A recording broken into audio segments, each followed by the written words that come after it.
Yun. Saka. Yo. Thank you, welcome. Ingat po lagi kayo. Thank you.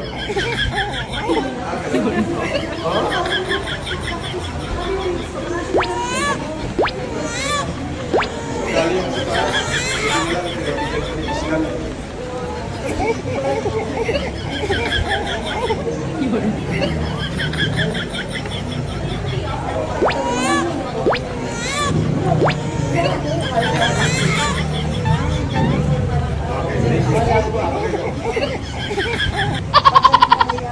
Yun.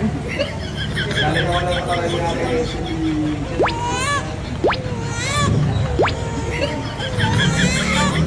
Paranaque Court of Justice, yung huling kaso na ipinag sa akin na dapat for reso ay binayagan ng piskal na mani-open. Vlogger.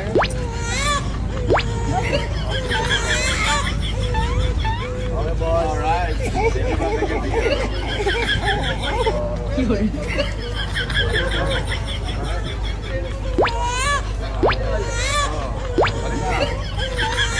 Picture daw siya.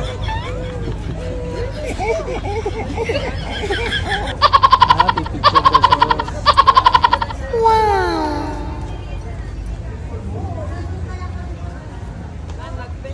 Naglalag? Yun. Puno na?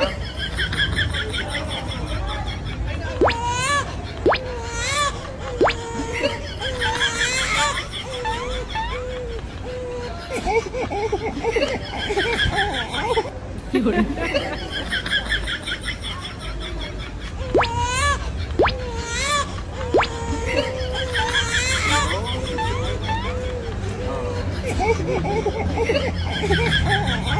Yun. Ayun. Ano, Casper, ano sabi nila? Oo, pinagmamayabang ni Makagago na sila daw ang nag-aari dito sa Paranaque, no? Tao mo, wala man lang dito. Ay, wala. Oo, wala. Wala ka pala. Panis. Eto kami ni Casper. Sarado mo, Casper. Ayan, dito kami ni Casper. Wala, panis ka pala, Makagago eh. Wala ka pala eh. Ano, Casper? Wala. Ni?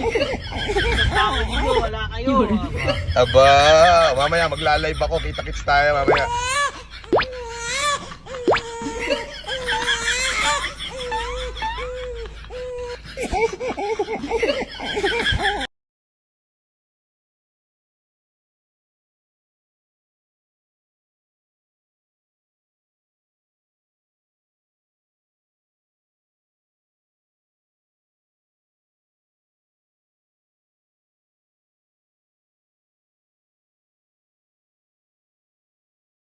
Ito, nabayaran na natin yung fine ng Korte Suprema. Ganyan kataas ang ating pagkalang sa ating kataas-taas sa hukuman. Kaya naman, makita niyo po, tapos po. Ayan, binayaran ko na po yung fine ko na 30,000.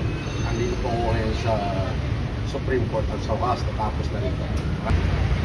Finally, bayad na po tayo. Binayaran na natin yung ating fine sa indirect contempt na 30,000.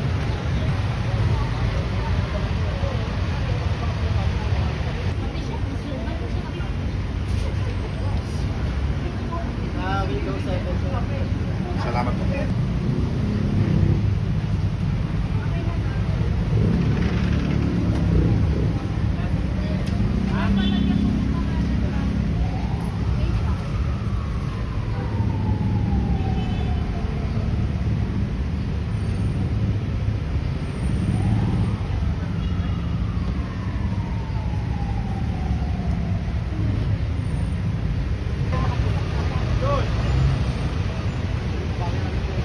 Buti nga hindi ako pinakalang man.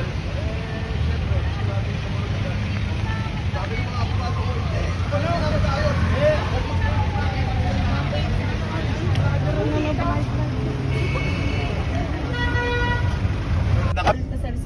So, ayan na uli. Kami ho'y bayad na. Solved na ang aking Supreme Court. Ay, kung makikita nyo po, eto na po ang ating resibo, 30,000. At eto na po yung ating ginawang compliance. At tayo po ay bayad na. Nagpapasalamat ako kay sa aking mga abogado at syempre kay Attorney Caroche Vestido at saka kay Attorney Bayog na siyang nag-accommodate sa akin at ginawan ako ng certificate of compliance para naman tanggapin na ng kataas-taasang hukuman itong aking court fine. So, ito na po ang official receipt at ako ho'y badiwara, baka ito'y mawala. Ang official receipt po niya ay number 395695. Yan po ang aking official receipt. Ako po ay nagbayad niyo yung abente. Ayan po, Francis Leo Marcos. Alright.